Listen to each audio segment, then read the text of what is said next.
History books painted Christopher Columbus as a hero, a brave explorer who discovered America, a man who changed the world forever. But historians started digging through his actual journals. What they found was darker than anyone imagined. This is the true story of Christopher Columbus, a liar, a manipulator, and a tyrant of the New World. All of this will be exposed in this video. August 3rd, 1492. 3 ships set sail into the unknown. Nina, Pinta, Santa Maria, nearly 100 people total on board. Days pass and the ocean seems endless. The crew begins to worry. People lose hope. Weeks go by, no land in sight. Columbus, to control the situation, shared his journal with his crew. In the journal, it was clearly written that they had sailed only 50 miles and weren't that far from home at all. He assured them there was nothing to worry about. But in his private journal, he wrote that they had sailed 70 miles. He had 2 journals, a fake one and a real one. He systematically understated the distance by 20 to 30% because he knew the true distance would terrify the crew. On October 12th, they discovered land and the 2 journals saved his life. If the crew had known the truth, they would have killed him at sea. This lie saved the expedition, but it was only the first of many scams Christopher Columbus pulled in his life. But how did this expedition even happen? Columbus had only one dream in his life. He wanted to sail west to reach India. Portugal rejects his idea multiple times. Portuguese experts want to explain to Columbus that his calculations are wrong, but he doesn't give up. He turns to Spain for help, but the same thing happens there. Again, he's sent away empty-handed. In other countries, they said the same thing. All astronomers, mathematicians, cartographers were unanimous. Columbus is wrong. If anyone agrees to his expedition, it will mean certain death. As we all know, Columbus succeeded and discovered a new continent. But he was indeed wrong. He confused the Roman mile with the Arabic mile. That's an error of about 4,500 kilometers. On top of that, he overestimated the size of Asia by 50 degrees, and if America hadn't been in the way, everyone would have died of starvation somewhere in the Pacific. He was incredibly lucky that an unknown land appeared before him. But in 1492, his luck changes. Spain has just recaptured Granada, the last Muslim fortress on the Iberian Peninsula. Suddenly, there are no more lands to conquer nearby, and the royal couple desperately needs new territories, new sources of wealth. Isabella of Castile then remembers Columbus. In the worst case, she'll lose a few ships. In the best case, he'll discover a new route to India or some unknown islands along the way that can be colonized. Isabella agrees, but literally, no one wants to sail with Columbus. The solution turns out to be convicts. Every criminal who sails with Columbus will receive a full pardon. It worked, and suddenly there were nearly 100 volunteers. The entire crew consists of Columbus and people who should already be dead. But as it turned out, these 100 convicts were nothing threatening compared to what a cruel man Columbus turned out to be. Columbus docks his ship on the shore of San Salvador, one of the Caribbean islands. The entire crew goes ashore. It's beautiful, a tropical paradise. Palm trees, clear water, golden beaches, and people. The natives come out. They're curious but not hostile. They're kind and smiling. They bring food, water, and gifts. They seem interested, not scared. Columbus writes in his journal, "They are very simple and friendly. They will make excellent servants. They can easily be forced to work." While the rest of the crew was curious about the natives, Columbus saw them as goods, not as people. People nowadays think that slavery came over time. The truth is that Columbus planned it from the first minute spent on land. The natives wear gold earrings, bracelets, necklaces, and other ornaments. Columbus, very curious, really wanted to know where this gold came from. Then the natives inform him that there are also other islands, and there's more gold there. For the next 3 months, Columbus explores the region, first Cuba, then Haiti, and Jamaica. Everywhere he meets similar natives. Everyone is kind and doesn't seek conflict. One of his ships crashes on rocks. The crew uses the wreck as a shooting shield. They fire cannons at their own wrecked ship. The only purpose is a demonstration of power. The natives are meant to see what might the Europeans possess. Columbus leaves 39 of his men on Haiti as a permanent base and sails back to Spain. But what he took with him on the ship to show Europeans defies human comprehension. Columbus promised the royal couple 3 things: spices, gold, and a route to India. He has some gold dust, a few exotic fruits, and parrots. He knows that's not enough. The royal couple invested in this expedition and expect a return. Columbus needs something spectacular, something that will make the royal couple happily finance a new expedition. He loads 6 natives onto the ship, sailing to a completely foreign world. When he reaches Spain, he organizes a parade through the city. Natives in colorful feathers with golden ornaments. Unfortunately, they're no longer as smiling as the first time they encountered Columbus.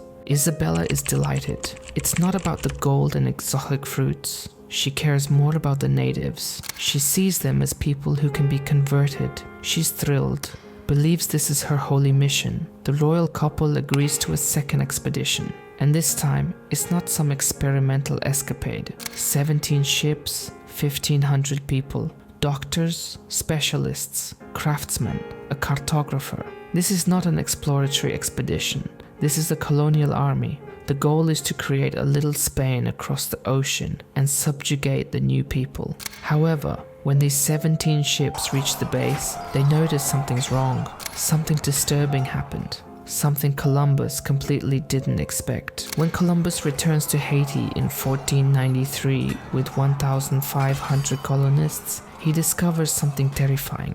The base he left a year earlier is destroyed. The 39 Europeans he left there are dead, all murdered by the natives. As it turns out, the 39 convicts left on the island treated the natives tragically.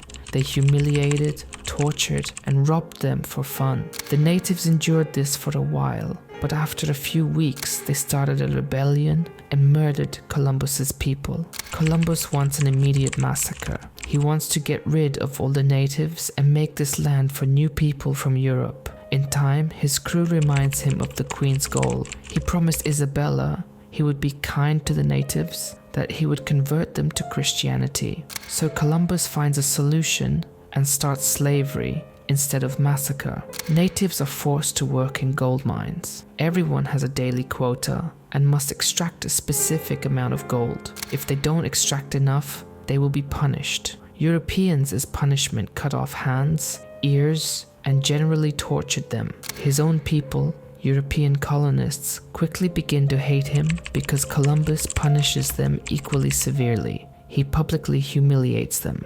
One woman spoke badly about Columbus. He made her walk naked through the entire settlement and then cut off her tongue. After this incident, the colonists are furious. Some of them escape back to Europe. Columbus doesn't mind, but it turns out they complain to the Queen about what a tyrant Christopher Columbus had become. Columbus, after some time, also returns to Europe and is not aware how much he's been complained about. He gets money and materials for a third expedition, but this time if he doesn't bring the promised gold and doesn't stop treating the inhabitants like a tyrant, it will be the end of his expeditions. Columbus knew this was the last time and now he had to prove something. In 1498, during his third expedition, he actually discovers something big. He reaches continental America, the area around the mouth of the Orinoco River. In his journal, he writes, "This might perhaps be a huge continent that until now remained unknown. This is a great discovery, potentially the greatest discovery in human history." But Columbus doesn't have time to celebrate. He must immediately return to Haiti because news reached him that another rebellion is brewing. As it turned out, it was true, but Columbus didn't manage to control the situation because a new ship arrived in America. This time it was someone sent directly by the Queen. Columbus didn't know yet that this would mean his downfall. Francisco de Bobadilla, special emissary of Queen Isabella. His mission was to find out the truth about Christopher Columbus. Bobadilla arrives in Haiti when Columbus isn't there and begins an investigation. He talks to colonists, listens to story after story about cut tongues, about public humiliations, about slavery, about massacres. Story after story. When Columbus returns, it's too late. Bobadilla is on site and orders Columbus arrested, him and his 2 brothers. And in chains as prisoners, they are transported back to Spain. Just as a few years earlier, he imprisoned natives and sailed with them to Europe. Now he arrives the same way,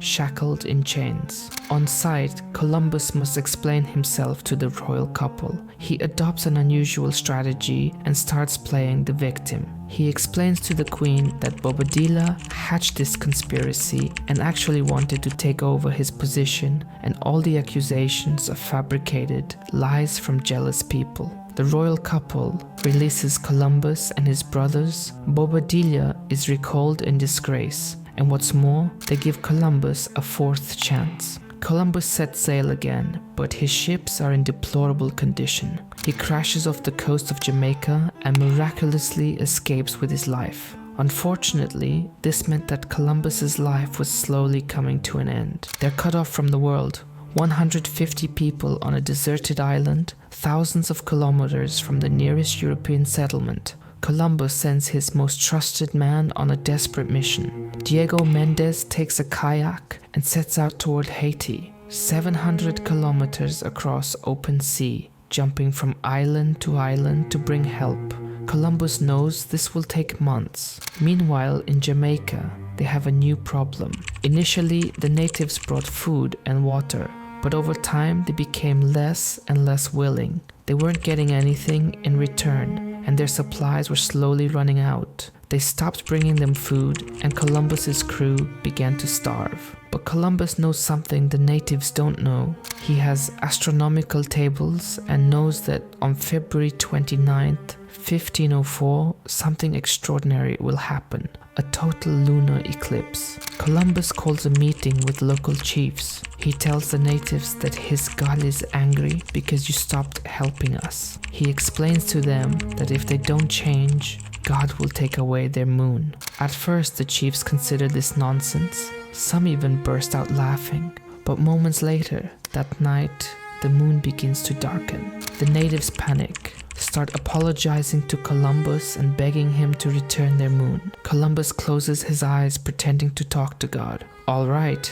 he finally says, "I'll forgive you this time, but you must help us. You must feed us. Otherwise, next time, God will take the moon forever." And the moon starts to return. Slowly, just as it disappeared, now it appears. The natives are terrified and impressed. From then on, they regularly bring food. A few months later, Diego Mendez actually returns, miraculously survived and brought help. Ships from Haiti take Columbus and his people back to civilization. Columbus returns to Spain barely alive, sick, tired, exhausted from years of expeditions. And then he learns the worst possible news. Queen Isabella of Castile dies November 26th, 1504, a month after Columbus returned to Spain. King Ferdinand has no intention of financing more expeditions. Why would he? Columbus didn't discover a route to India, didn't bring mountains of gold. Columbus spends the last 2 years of his life in a small house. He dies May 20th, 1506 under Franciscan care. He's 55 years old,